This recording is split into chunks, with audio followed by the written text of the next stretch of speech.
नमस्कार, आप देख रहे हैं वीके न्यूज और मैं हूं आपके साथ मयंक गौड़।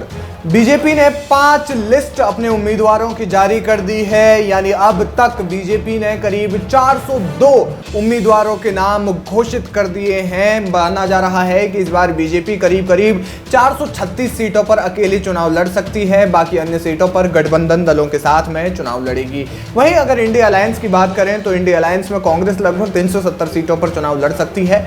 इसके अलावा इंडी गठबंधन के अन्य दल जो है वो अन्य सीटों पर चुनाव लड़ेंगे।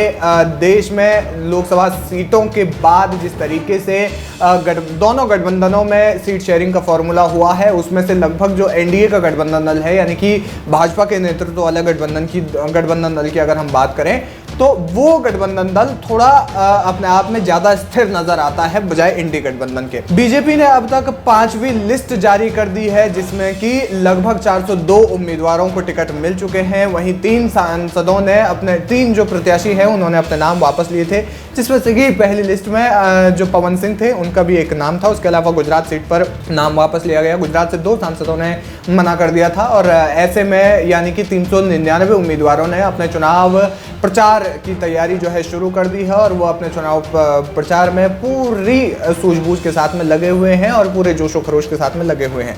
5वीं लिस्ट में कुछ बड़े चेहरों को, कुछ नए चेहरों को इसमें शामिल किया गया है। बीजेपी की उम्मीदवारों की लिस्ट में लोकसभा चुनाव के लिए मेरठ से भगवान राम यानी कि अरुण गोविल को टिकट दिया गया है। उन्होंने रामायण में भगवान राम का किरदार निभाया था और वो इतने चर्चित चेहरे हैं कि जब भी वो कहीं पर जाते हैं तो लोग उनके पैर छू लेते हैं, साक्षात भगवान का उन्हें स्वरूप मानने लगते हैं। जब राम मंदिर बना था तो उसी प्रकार से उन्होंने खुशी भी जताई थी इस मामले पर। जाहिर है खुशी होनी जायज़ है और बीजेपी ने अब उन्हें मेरठ से चुनावी मैदान में उतारा है।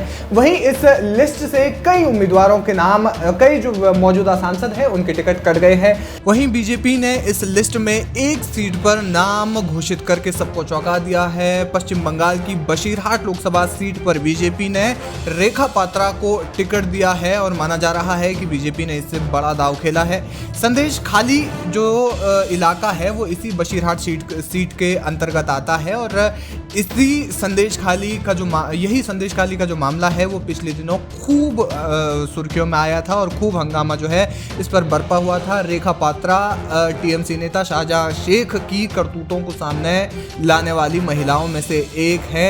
वही उन कुछ चंद महिलाओं में से एक है जिन्होंने कि शाहजहां शेख के खिलाफ आवाज उठाई थी। हालांकि शाहजहां शेख को बाद में टीएमसी से निष्कासित कर दिया गया था, लेकिन माना जा रहा है कि बीजेपी ने इस सीट से रेखा पात्रा को टिकट देकर, जो कि संदेश खाली मामले की पीड़िता है, उनको टिकट देकर बीजेपी ने सबको चौंका दिया है।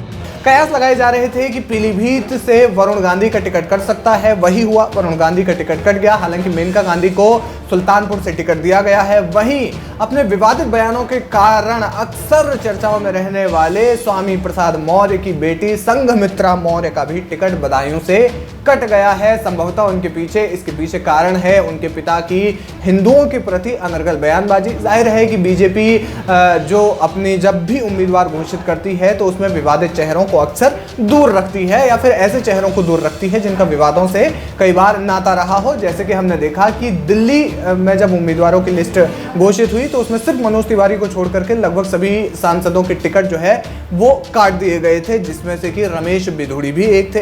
इसके अलावा बीजेपी ने साध्वी प्रज्ञा ठाकुर का भी टिकट काट दिया था और अब तक बीजेपी ने करीब 80 मौजूदा सांसदों के टिकट काट दिए हैं। जहां 402 उम्मीदवारों के नाम घोषित करने के साथ साथ में बीजेपी ने करीब 78 से 80 उम्मीदवारों के नाम जो है 80 मौजूदा सांसदों के टिकट काट दिए हैं, जिसमें से कि सबसे ज्यादा टिकट कटे थे। पहली जब लिस्ट आई थी बीजेपी की 195 उम्मीदवारों की तो उसमें से 34 नाम कट गए थे। वहीं अगर हम बात करें बीजेपी की 5वीं लिस्ट में तो बीजेपी ने इस लिस्ट में करीब 37 सांसदों के टिकट काट दिए हैं।